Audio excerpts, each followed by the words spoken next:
are listening to a free version of Majority Report with Sam Steeder.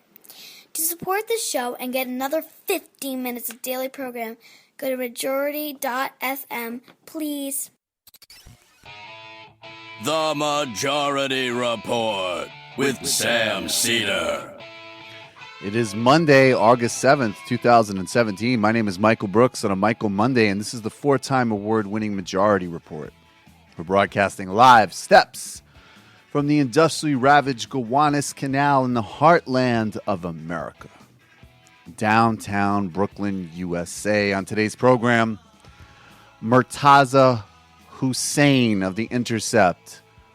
What's the state of the Syrian multi-party civil war? Who are some of the Shia groups that are fighting ISIL?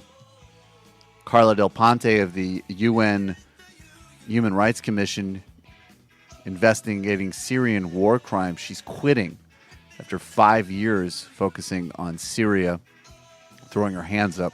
We're also talking about what is and what isn't the deep state, as theories about it and its supposed conflict with the Trump administration proliferate, ceding to alt-right nonsense and dumb left alliances. All that and more with Murtaza Hussain. Mike Pence, it's fake news. He is not laying the groundwork for running in 2020. But how long before, Mike, I don't know. I don't feel like you're loyal, but not loyal. I wish I could say I was surprised, Mike. The furious scramble as the Trump administration implosion continues. Democrats a few steps forward, but several steps backward. We're looking specifically at the jobs component of this supposed better deal.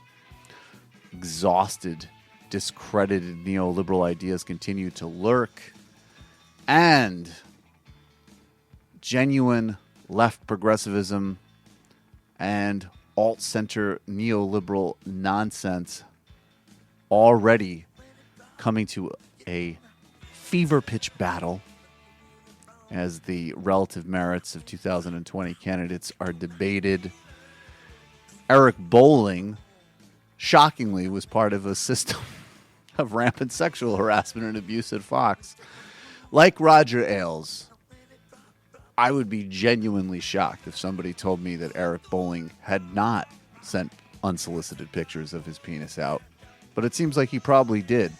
Jeff Flake is out spinning his new conscience of a conservative garbage.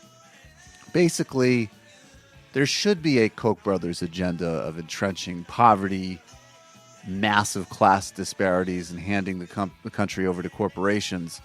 But we should be a little bit more polite about it and maybe use racial divisions more subtly versus overtly, says the boring John McCain of 2017. All that and more on today's Majority Report. The At Michael Brooks Show debuts tomorrow night. We're streaming live at 7 p.m. on YouTube. And then what's going to happen is that the public version of the show will be released on iTunes on Wednesday. It will live on YouTube as a full show. I'm having crew member, the brilliant Hannah Guys, in studio with me, along with, of course, super producer Matt Leck. I think David Slavic will be stopping by. Thank you. Who's also a producer on the new show. You're going to basically, the public version of the show is going to have an opening and then a commentary from me. We're going to throw somebody in the pyramid. We're going to take some of your calls, and Hannah and I are going to go over some stories. Then we're going to the post game, which is specifically stories that have been curated and contributed by members of the show that they want us to cover. That will be the first members show, which will also be released on Wednesday. So there'll be a public version released on Wednesday, a members version released on Patreon, a public version released on iTunes on Wednesday, a members version released on Patreon on Wednesday. And then over the weekend, the first history primer is going to be on the modern third way where it came from, its heyday in the 1990s with Clinton, Blair, and Gerhard Schroeder, but how it still lives today in Emmanuel Macron, in the alt-center, and in the shrunken horizons of center-left politics. But I'm going to give more of, there's going to be, clips from Clinton and Blair actually talking about it. There's going to be a real anchoring in historical research from a researcher, Atkins at York University, and some other sources. And really the fact that, in the 1990s, they actually were attempting to replace the International Socialist Organization with the International Third Way Organization. It's a good kind of anchoring in where a lot of the things that we're still living with come from. And that's the sort of thing that we want to do with the show. And that, of course, will be for members. I'm going to ask people, and we are at 434 members, so thank you. Amazing response, and it's allowing us to do it. And also we had our first Discord chat for members over the weekend. That went great. And all the other features are going to get it wheeled out too, including for people on different levels, like the monthly phone call and everything else. If you aren't a member, but even if you are a member, I'm going to ask that you do the same thing where you go to the iTunes when the public show is released and, game up that system. Give it reviews, download it, shoot us to the top of the public charts, because we want the public version of the show to go as far and wide as possible while giving all of the premium, extra, and curated content for the amazing members that make the Michael Brooks Show possible. So thanks a million. I appreciate it immensely. Debuting tomorrow at 7 p.m. Hannah Guys in studio. Anoa Changa calling in. Wozni Lambre calling in. Corey Pine calling in. And, of course, not calling in tomorrow, but Bhaskar Sunkara and crew, Alona Miskai on crew as well. Super excited about it. Thank you, everyone. The response has been amazing. And we're going to work like hell to put out a great show for you. Speaking of working like hell, Kellyanne Conway is, I don't know if she's the original Trump whisperer, but she is someone who, through all of these iterations of this horrific national debacle, this sort of dumb, aspiring apartheid Cadillo East European dictatorship government we're living under, with this clown fascist jackass and a complacent plutocrat class and Republican Party. Kellyanne Conway has set the direction. She knows how to calm Trump down. She knows how to give him directions. And we just found this little clip from this past weekend on The Week. And right here, there's a couple of things going on here, which is, of course, Kellyanne Conway is, of course, speaking directly to Trump because all he does is watch TV, even though he's really busy and doesn't have time. That was part of his whiny tweet tirade over the weekend. Hardly any time to watch TV. Hardly. I'm just so immersed in, the issues and such. He's such an airhead.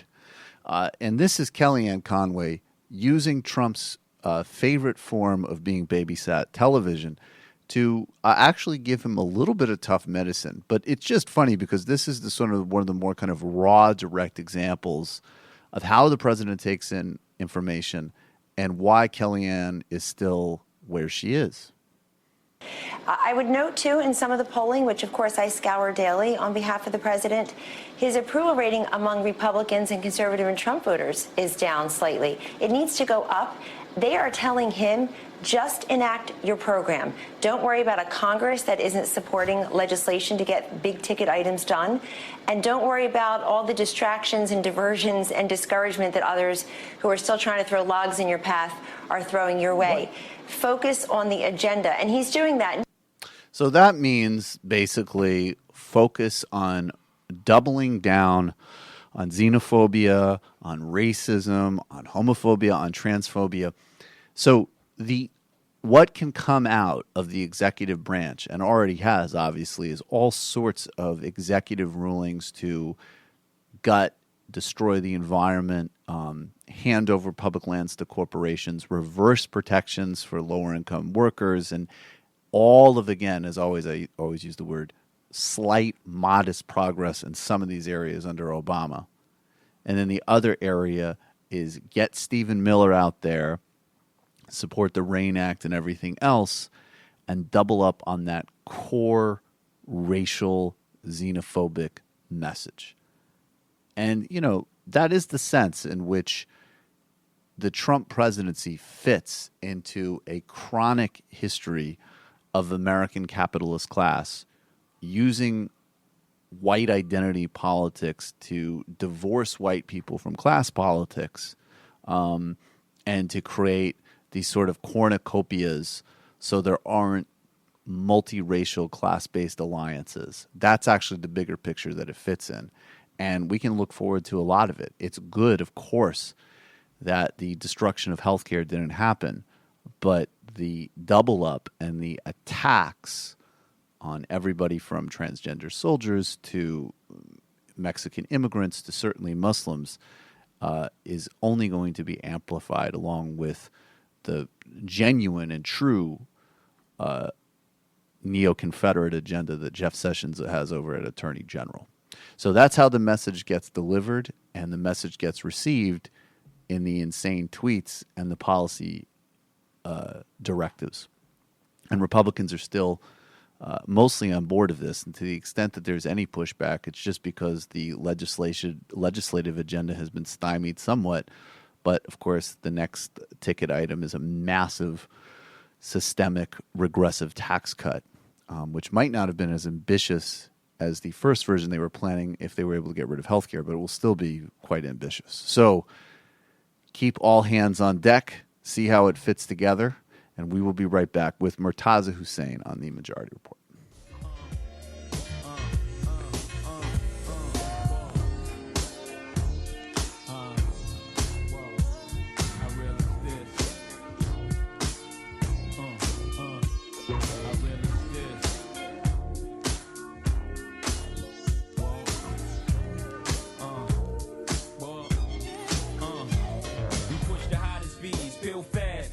Play Monopoly with real cash. Me and Biggie and the models be shaking Ace, Diddy, and Parada be something you cats got to see and to watch us be. All types of shapes and stones. Being broke is childish and I'm quite grown. Run up in the club with the ice on, me and Pies on. Scope the spot out, see something nice and I'm gone. You cats is home screaming the fights on. I'm in the 1500 seats watching tights on. Same night, same fight, but one of us cats ain't playing right. I let you tell it. People, place yourselves in the shoes of two felons and tell me you won't ball every chance you get. At any chance you hit, we live for the moment. Makes sense, don't it? Now make dollars. Cats pop bottles, bone chicks that favor our dollars and rack up frequent flyer mileage. Gotta let it show. I love you, don't hate. I love you, don't more than you know. Gotta let it show. I love you, don't hate. I'm counting magnums while jigging back something. Watch platinum, got jet lag from. Flights back and forth, pop corks are the best grapes. Make the best CDs and the best tapes. Don't forget the vinyl. Take girls, break spinals. Biggie B, Richie like Lionel. You seen the Jesus, dip the H classes. Ice project off lights, chick flashes. Blind and broke out. Even got rocks in the beard and mustaches. Rock top fashions. Ain't change, except the number after the dot on the range. Way you look at me now, kinda strange. I hate y'all too. Rather be in Caribbean sands with Rachel. It's unreal. Out the blue, Frank White got strips appeal. Used to go ill, still toe still. Trying to see 5 mil off the single, for real. You ain't phasing the amazing, while your raising, mine is blazing. See you on, see me on, talking to sweetness. Take it for weakness and leave quick. Welcome back to the Majority Report. I'm Michael Brooks. Joining us now is Murtaza Hussain. He's a journalist and foreign policy analyst with The Intercept. Murtaza, how are you? I'm good. Thanks for having me. It's always a pleasure to be talking with you, Murtaza, and there's, as always, a lot to get to. I just want to touch briefly before we get to the wider picture, but Carla Del Ponte has quit her UN role investigating war crimes in the Syrian conflict, and her brief was to investigate the crimes of all sides and to kind of document and hopefully in the long term hold all factions accountable for human rights abuses. She's basically thrown her arms up and says that 5 years in, the job is useless. And I just want to get your thoughts on that. It's a depressing way to start, but necessary.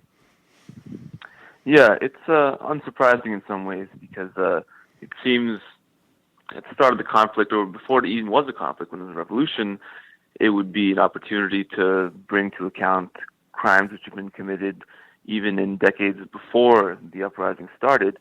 Unfortunately, the conflict is sort of hardened to a proxy war. There's a fog of war, which makes getting reliable information more difficult than usual. And there are whole swaths of the country which are either completely off limits, they're too dangerous to go to do investigations, or they're in control of either the government or groups which don't allow any independent investigations to happen. They can tightly control any access. So actually attempting to, at least now, the way things are today, conduct investigations on war crimes is a very frustrating task, and it's not surprising that she would resign and think that her time is better spent something else. So you have a recent piece out. You've been kind of documenting a couple of different sort of recent things happening in Syria. One is and Iraq as well, and one is kind of additional U.S. airstrikes and military activity there, and lack of acknowledgement from the part of the administration, the U.S. government, of basically civilian casualties that were responsible for. And this happens in a kind of broader context of a real escalation of these types of strikes in many different conflict zones, and a kind of major spike in civilian casualties. And then you've also been writing and looking at more specifically some of the Iranian-backed militia groups that are essentially, at least we're synchronized in opposing IS in Syria with them. But first, I'm wondering if you could just touch on the civilian casualties component, and then we'll get to the broader militia conversation. I think since the election, or since the Donald Trump administration came into power in January, there's been a pronounced spike in reported civilian deaths from U.S. airstrikes. And part of this could be attributable to the fact that the IS campaign, the anti-IS campaign, has moved into urban territories over the last few months. So in Iraq, that'll be Mosul, and Syria, that'll be Raqqa. But even despite this, there is a clearly documented and reported what seems to be loosening of standards around airstrikes when it comes to civilian targeting. And this is very much in line with what Trump and other officials in his administration have said that they would do, that they would increase the brutality in they would roll up IS more quickly and more brutally than had been done before. And we're seeing this manifest in spiking civilian casualty reports in both countries. There's still a battle going on for Raqqa at the moment, which is still in its midst, and we're getting daily, very regular reports of civilian casualties, which have not really gotten reported, and we're trying to do some more follow-up stories about that. So that's one component of what's going on. And I think that, although Mosul has fallen, the battle against IS is not even close to being done. And when it is done, it's not clear what political situation will be in place that prevents it from coming back in, because this came about in the first place because of misgovernance and corruption and other failures of governance. So we could be very much in the early stages of this conflict. Okay, so that leads us to specifically some of this work on getting into the actual details of now in Syria, but this does in fact have implications for Iraq, because as you kind of alluded to at Mosul, part of the reason initially that IS found a foothold in Iraq, maybe more so than Syria, was very directly attributable to a significant number of Sunnis who had no desire for the fanaticism and the sort of ferocious, grotesque brutality of IS.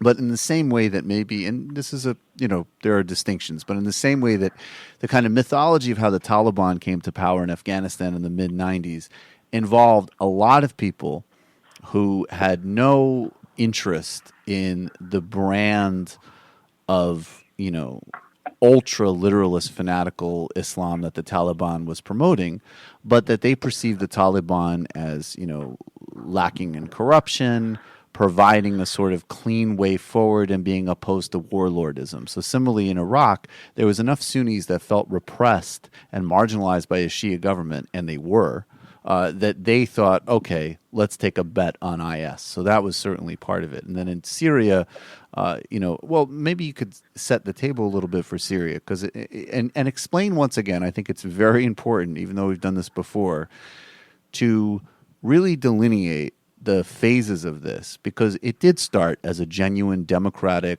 revolutionary uprising against a brutal and in fact quite right-wing Assad regime, which I'd like you to describe as well. We're at a point now where almost some of the the kind of tanky narrative has almost become a self-fulfilling prophecy in some respects, that it is a proxy war, and that a lot of the Sunni opposition at this point militarily is dominated by fairly fanatical groups. But that in some ways was self-selected both by the Gulf states that chose to dump money and weapons along with our support, as they usually do in more right-wing fanatical groups, and then by actually Assad opening up his prisons and picking his own opposition. Yeah, that's absolutely right. I think that when you're looking at the way things are in 2017, it's important not to just select what's going on today as being the be-on, all and end-all of the whole situation. And I think it's very, personally, I think that the reason that the government bears most of the blame for what's happened is that in 2011, 2012, 2013, they could have, there was a very broad cross-sectarian opposition. There was huge civil opposition, and if the government instead had negotiated or acquiesced to a democratic process in the country people were asking for, none of this would have happened. There would not have been the rise of extremism. There would not have been a proxy war in the first place, and the country wouldn't have been destroyed. And the government, as you said, it's an extremely right-wing government, which has governed Syria as basically a family property for several decades. They, instead of negotiating or promising to share power, they decided to very brutally respond to these protests, and they deliberately employed sectarianism as a way to divide people and to exacerbate divisions, because that was the only way that they could have any legitimacy to govern. Other than that, there's not really anything legitimizing them, and a lot of people, understandably today, view them as the only insurance for minorities who are threatened by extremist groups. It's true, but that was specifically, it was designed that way because they have no other way of offering themselves as legitimate. They wouldn't have anything to stand on besides that. But it might be functionally true now, which is depressing. I think it is. They had a very brutal and insane strategy of, I wouldn't say insane, it's very clever actually strategy of attacking certain groups and leaving certain other groups under their protection, or at least attacking them less. Right. And they succeeded in manufacturing divisions. And now, I would say that after 6 years of some of the worst fighting since World War II, there's this element of social Darwinism when it comes to these groups, like who the toughest, nastiest people survive in these circumstances. Everyone else either flees or is killed or disappears in the prison. So what's left are these, for the most part at least, these Salafi jihadist groups who are still fighting because they're the ones who are, they can survive in these circumstances. A lot of other people weren't able to. But I think that, it's very, the ruling ideology of the government is just, we're going to govern at all costs, the country belongs to us, and whatever we have to do to ensure that, we'll do it. If it means destroying the country, dividing everyone else, and ruining the social fabric, that's fine. There's a very interesting interview that I think people should read. It was with Anthony Shadid at the start of the conflict, way back 2011, with this guy named Rami Makhlouf, who is a Syrian businessman very close to the government, one of the richest people in Syria. He gave an interview to Anthony Shadid, and it was in the New York Times at that time. He said that don't put any pressure on the government because you don't know what's going to happen if this government leaves, and no one's going to be safe, including Israel. He said that we will govern, nothing's going to change. And he very categorically said, more or less, it will destroy the country if anyone tries to make a share power. And they basically just succeeded in doing that. So I do think that they sort of have de facto, as you said, ensured their future, either by both they've legitimized it. They have a purpose now for staying around, and they've also invited many other countries into Syria so that they can maintain their prerogatives. But I think that it's important to look at things in the whole context, not just a snapshot of a few months or a few years. Right. At the end right here.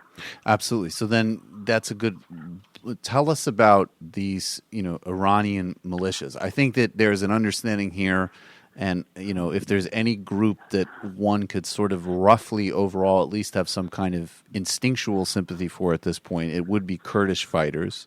I know some people, because they receive some support from the United States, that they have that kind of, well, of course, you can't support, Kurdish anarchists because in a war situation, they're, accepting backing from who they can get backing from. I think that that's a ludicrous position. But I also know that, like everybody else there, they're not to be idealized.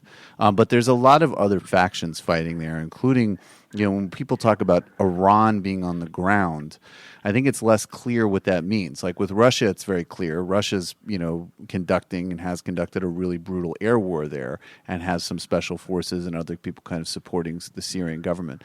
But what Iran basically means the deployment of not just groups like Hezbollah, but a variety of very effective militia groups that are, in fact, putting these sort of like ironic positions of, Trump last week or a couple weeks ago with the Lebanese prime minister saying we're at the forefront of the fight. Lebanon's battling Hezbollah and ISIS, and of course there's Hezbollah's in Lebanon's government, and Hezbollah is actually defeating ISIS on the ground right now.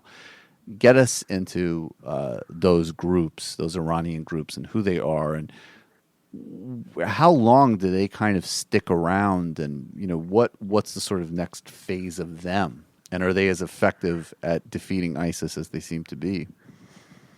Yeah, and I want to also mention what you mentioned about the Kurdish groups, how they receive U.S. support. Yeah. And I think that the attacks against them for that reason are very misguided in some ways, because we sort of have this, because the U.S. does, it's responsible for a lot of havoc and bloodshed around the world. We tend to resort to this framework where just opposing anyone receiving support from the U.S.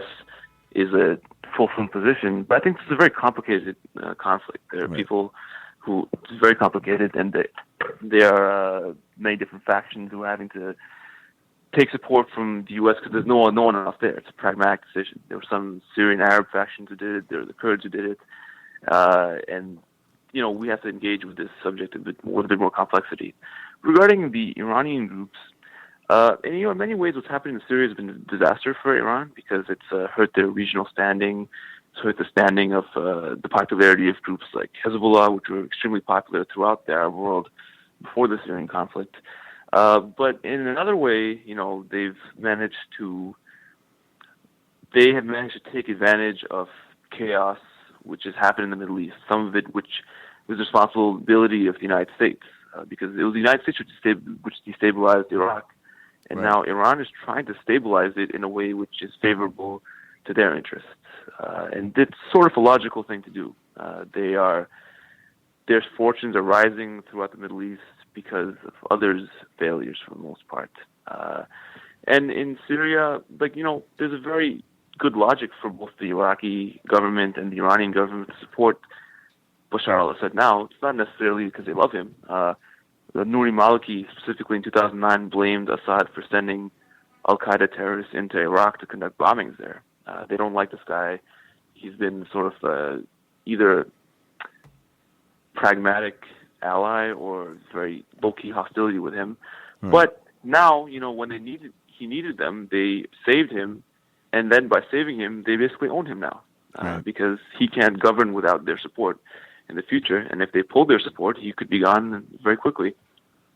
So Syria, in the future, its sovereignty will be a lot less now. It'll be basically mortgaged to Russians and Iranians and Iraqis and others, and it won't be what it was anymore. It's no longer possible. And Bashar al-Assad will stay in power, and he'll still have his mandate, and he'll still have many of the perks and benefits of being in power for him and his immediate circle. But functionally, there's no way that he can maintain, because he has to govern with the support, critical support of the people around him, of the countries around him, and Russia. And Iran has, in the long term, it could gain a lot from that. It could become a regional power, and it's on the way to becoming that. And I think it's not so much the fact they're so cunning or nefarious, although they did behave very competently in many ways. It's because decisions which are made in the region to destabilize things have allowed them to take advantage of that. And they're doing so. And I don't see how anyone's going to roll that back without another huge war, which would be against the interests of everybody. So, I think another thing that's also been hard in terms of understanding this conflict is that it is, I think, for a fair amount of people, the objectives are relatively clear. I think, Israel, obviously, there is some sense of some type of stability coming out of Syria under Assad. I think in the United States, the response in the beginning was ambivalent. There was a notion too. I mean, don't forget that up until very recently, I mean, relatively speaking, before 2011, I mean, there were senior U.S. officials visiting Assad. Assad got when he first came into power and inherited the leadership from his dad. He got some of the sort of, this guy is a Western trained physician, blah, blah, blah sort of thing. He's implementing reforms, which of course meant actually just, the sort of fascistic political structure with enhanced neoliberalism and inequality, which was what Assad was practicing. But I guess the interests of Iran is clear. They need, there's this broader strategic perspective that you're talking about, but it's also as simple as, Syria is the transit point to their relationship with groups like Hezbollah and Lebanon. They need a way to maneuver in Syria.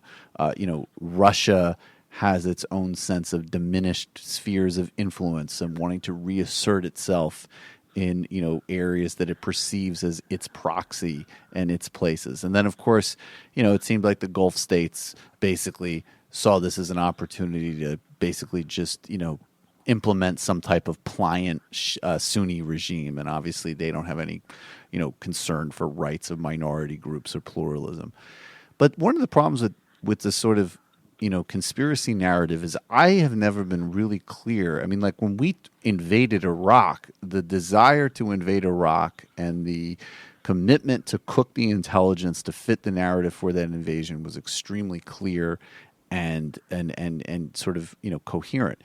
In Syria, it seemed like you had factions in the United States and people policy-wise in the United States. I mean, I've known people who, off the record have said to me like, yeah, we should just let Assad clean it up. I don't think that was a particularly off-the-grid position in the United States at all.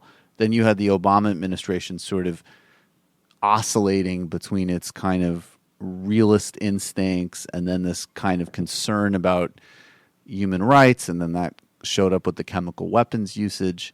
And then, there is the kind of ridiculous impulse of kind of a pliant corporate U.S. media that anytime the president bombs somebody, they're being presidential. So, there was that grotesque spectacle of supporting Trump, unleashing some cruise missiles a couple of months ago.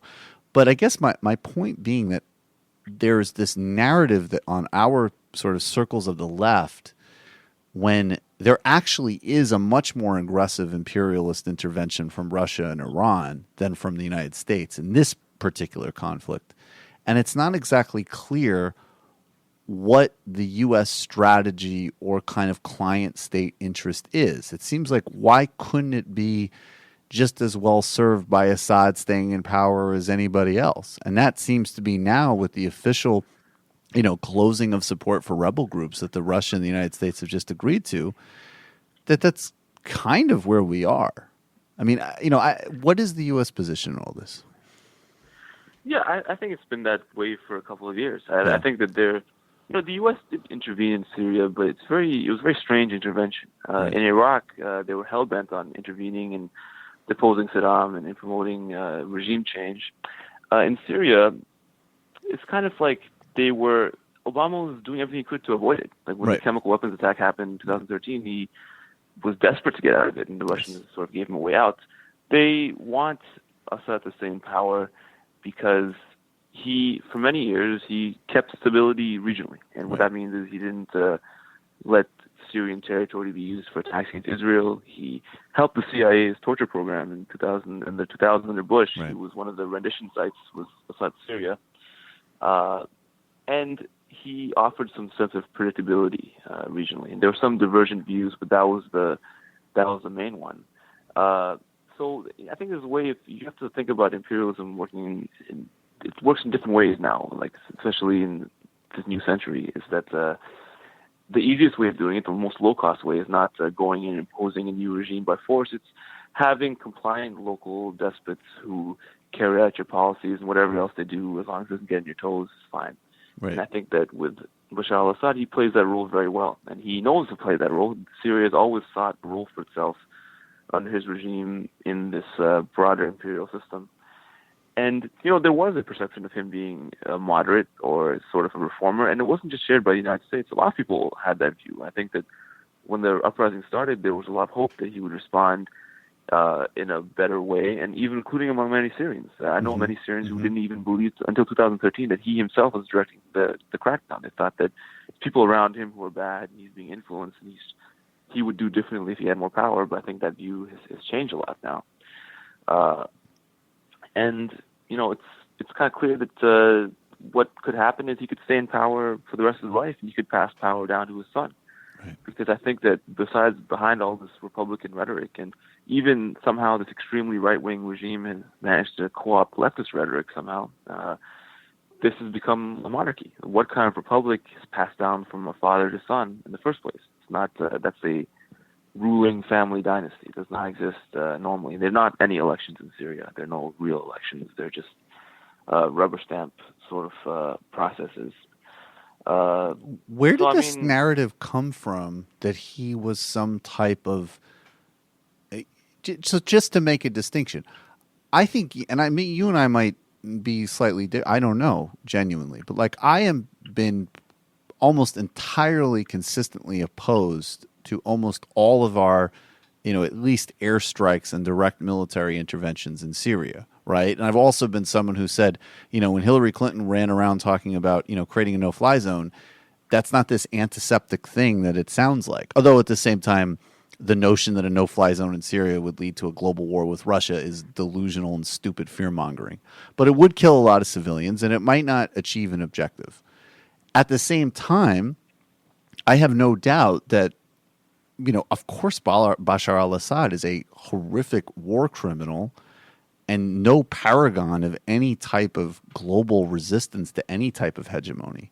So how has in the discourse those two things have become conflated, even to the point now where some people on the supposed left actually use war on terrorism discourse? I guess if Russia's doing a war on terror, it's okay, but not us. Yeah, I mean, that's very surprising to see that, to be honest with you, because this war on terror discourse was created by the United States, and it's a discourse which is very favorable to hegemonic states in the first place, because, you just call anyone you don't like a terrorist. If they don't have state power, they are deemed illegitimate, and regardless of the specifics of who they might be, any measure which you use against them becomes justifiable. It's been very troubling to see that come about, because that's not a very principled position, and it's not accounting for. This is a very complicated conflict, probably the most complicated conflict in that region since maybe Lebanon in the 80s. But Russia is an imperial power too. It always has been. It had a brief moment, the collapse of the Soviet Union, when it was thrown into disarray. It may have become more a regional power, but historically it's always been an imperial power, especially in the Middle East. And now they're back, and now they're doing the same thing as the United States is doing, with equal or greater ferocity. And I think that we have to oppose that. We can't just say that whoever is against the United States or seems to be against the United States, because I don't think there is really great opposition between any of these parties. They're all more or less on the same side. I think they're totally synchronized. Yeah, right. I totally agree. I totally agree. There's some play rhetoric about opposition, especially from the Syrian government, which is totally comical. But ultimately, they're on the same side. They've been working together for quite some time, and they antagonize each other on some level. But ultimately, the goals are the same. authoritarian stability in the Middle East. And lost within that are that, how this all got started or what the ultimate goals are. It just becomes focused on what these major powers are doing. And I think that's a view which ultimately ignores the aspirations of the people and the history of what's happened here. The history is extremely important in order to judge the justness of whatever comes next.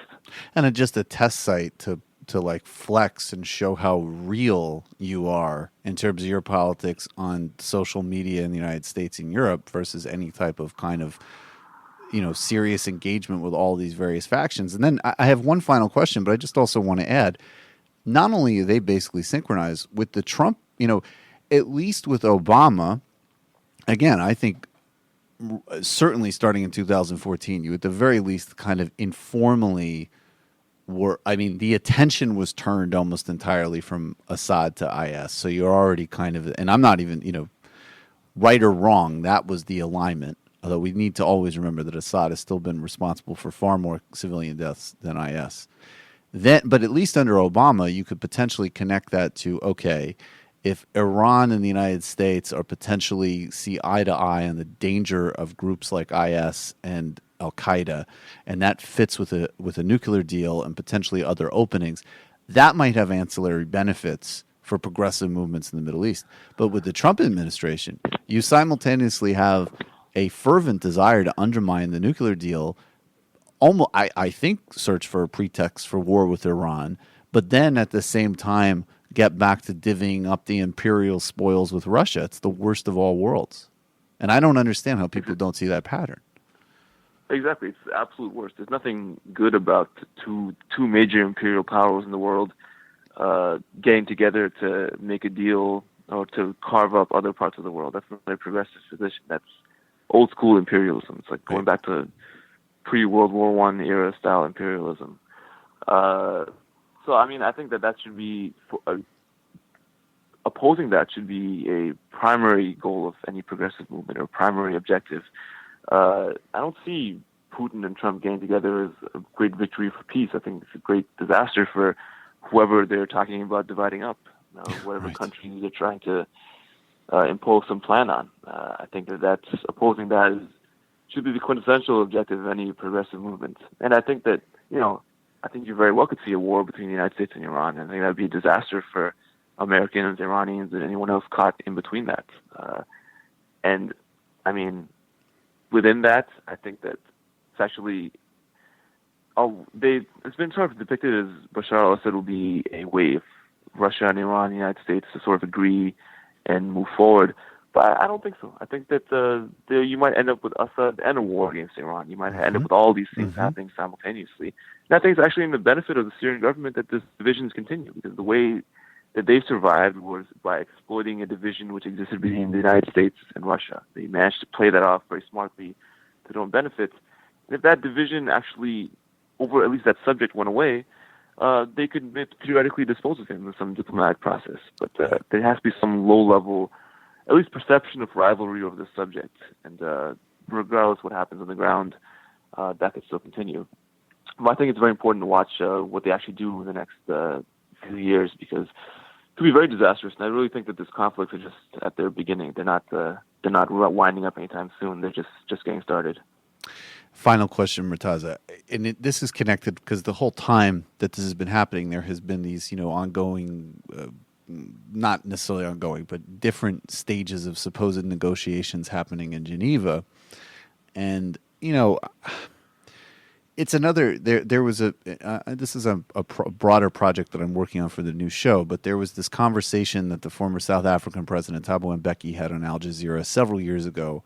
With Mike Hanna, who I've had on this show, is a very good journalist, on sort of this notion of the ICC, International Criminal Court, and does justice trump peace, in the sense that does kind of Western priorities for punishing certain bad actors, specifically in this case in Africa. I mean, there's, the innate hypocrisy that, African and potentially Middle Eastern leaders are on the table, but obviously, Western, American, and UK leaders are not on the table, right? So there is that innate power imbalance in terms of applying international law. And then there's the notion that in a lot of conflict zones, well, like it or not, we're going to need the participation and buy-in of many people, whether they're national leaders or whether they're rebel groups or whatever, all of whom have almost certainly committed human rights atrocities, into creating some type of durable framework and agreement. So I guess, when it comes to Syria, I guess you're already at a point now where you just think, regardless of any kind of negotiated agreement or diplomatic process, Assad stays in purely because of the imperial patronage of Russia and Iran. But where do you see the kind of larger point of the tension between righting grave wrongs and then the actual nitty-gritty of forming agreements that will include, anybody with blood in their hands? I mean, also this is, true of if an agreement ever happened with Israel and Palestine, that would also be the case, right? Like you'd have to deal with, like Hamas is going to be involved, they engage in terrorism. Israeli leaders are going to be involved. They almost by definition, at the very least, are running an apartheid state, if not responsible for egregious war crimes. Yeah, I think that the difference with the Syrian case is that there's not actually going to be any real agreement. Like if there was an agreement and there was a real peace deal where they said, okay, you'll make compromises, we'll make compromises, then you can say, okay, for the sake of moving forward, some people with blood in their hands on both sides will have to be accepted, and it's for the greater good. And you've seen that in many conflicts in the past. It's the standard way you move forward from a very brutal civil war. What's happened now is Bashar al-Assad is winning an outright victory, more or less. Right. In the Geneva process, he's not even going to need it in a year or so. The rebels only have, the territories they have are extremely divided. They're all fighting amongst each other. They're extremists who are running it as well. There's no one really who has the ability to negotiate a deal. Bashar al-Assad's won, and he knows that, and his position is increasing month over month. So, if there was a case where there was a real peace deal, which was made 2-3 years ago, a real deal which actually devolved power in the country and moved forward to some democratic process, and had some agreements about prisoners and the tens of thousands of people who disappeared over the past few years, then you could say, well, this is the lesser evil. Let's do that. But I just don't think it's going to happen in this case. He's just going to win. And in winning, I was just in Jordan recently. I was in Turkey a few months before that. There's Syrians everywhere. People who are very bitter about what's happened to them. They've lost family. They've had family members who were tortured, raped. They've been driven out of their homes. Families have been there for thousands of years. They are not going to forget what's happened. They're going to implant, seeds of revenge and hatred that are going to blossom for the next generations. So him staying in power, I think it's not a solution either. It's going to be a temporary Band-Aid on a horrible, grievous wound. And it's going to come back, there's just going to be a breather. When people are exhausted now, when they regain their composure and regain their strength, they're going to start fighting once again. So I think that if there was a real peace deal where things change in Syria, that would be the ideal situation, even if some people responsible for crimes stuck around. But without that, you're definitely going to see more conflict, and I think very unfortunately, we're very quite certain that this is only getting started. Murtaza Hussain of The Intercept, I always appreciate your perspective. Everybody needs to be reading Murtaza if you want to get a grasp of what's happening around really any version of these issues, from Syria to domestic U.S. politics and civil rights. Thanks so much for your time, Murtaza. I appreciate it. Thanks for having me, Michael. All right, take care. Okay, everyone, we are going to head into the fun half. Thank you once again to everybody who's joined the Michael Brooks Show, debuting tomorrow, 7 p.m. Patreon.com/TMBS. Patreon.com/TMBS. Very excited to have the brilliant Hannah Guys in studio with me. Become a member of the Majority Report today, majority.fm/become a member. Subscribe to the Majority Report on YouTube. Give us an iTunes review. Of course, give the Michael Brooks Show an iTunes review when it drops on iTunes on Wednesday for both public and members. Please do that. We want to spike that up, the public version up the charts. 646-257-3920, 646-257-3920. IMs are open. See you in the fun half.